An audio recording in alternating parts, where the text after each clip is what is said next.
Hi, it's Carrie Van Ice here at Barefoot Consultants, and welcome to another one of our mini training videos that we do every month in the newsletter.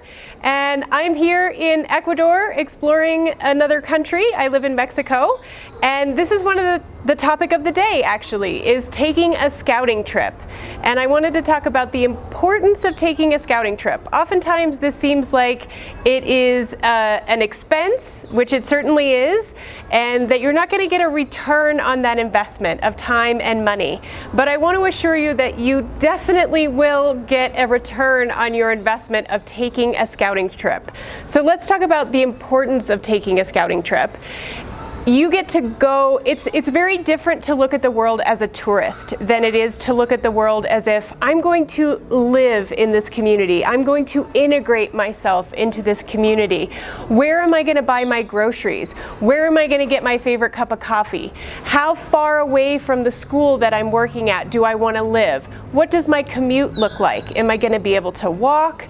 Do I have to take public transportation? Am I going to have to take a taxi? What is the cost of that on a daily basis?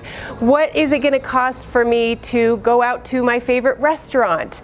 And so you really start to get a feel for what it's like to live in a community. You can go around and you can look at apartments for rent and find out where you might like to live, in what section of town, how much those apartments might cost you per month.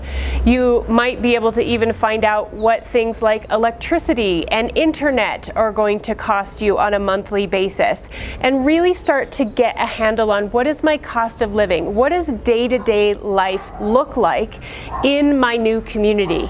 You also get the opportunity to explore what your options are for employment as an English teacher in that community. Of course, you're always going to be able to do what I call coffee shop English, which is private tutoring where you might meet people on a one-on-one basis, or maybe a 1 to 2 or 3 small group basis, and teach conversational English. But if you're looking to be an employee of somebody else, this is a great time to explore what your options are. Maybe you want to find out how many language institutes there are in a community. I happen to be in Otavalo, Ecuador right now. I totally forgot what country I was in.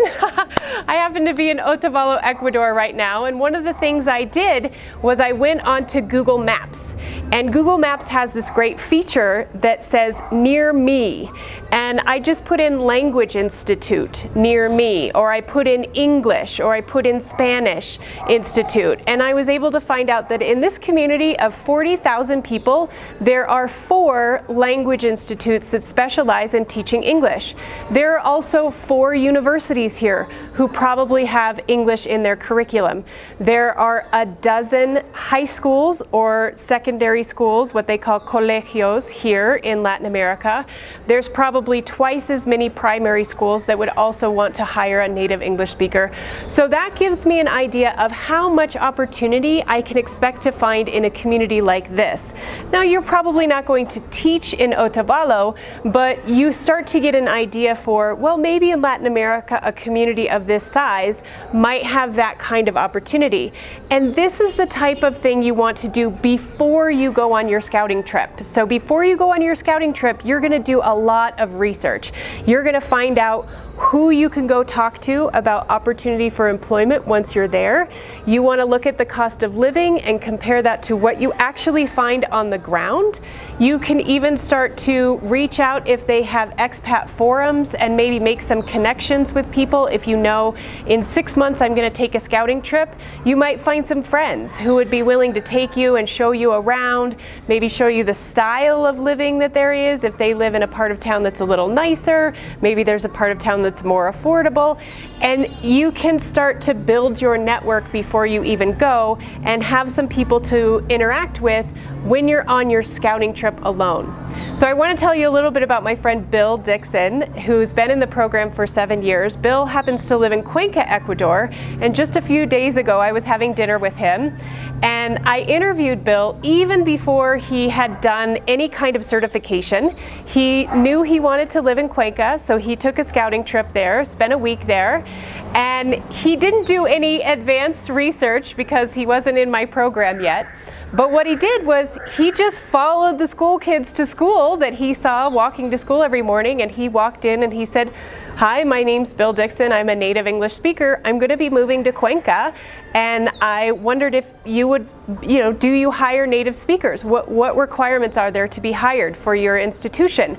And before Bill left on that 1-week vacation, he had 4 job offers, and he hadn't even taken a certification yet.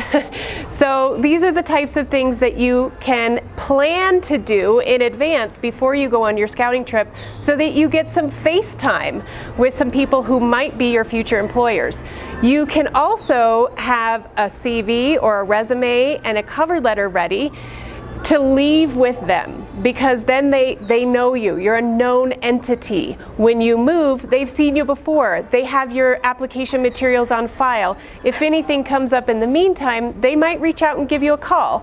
So these are the types of things that I want you to think about before you plan your scouting trip anywhere in the world. I'm talking a lot about Ecuador and Latin America, but these same things apply if you want to teach in Thailand, Malaysia, Italy, France, even the Middle East. These are all the types of things that you can do, and I've even done several webinars on this topic where we go more in depth. It's an hour of training.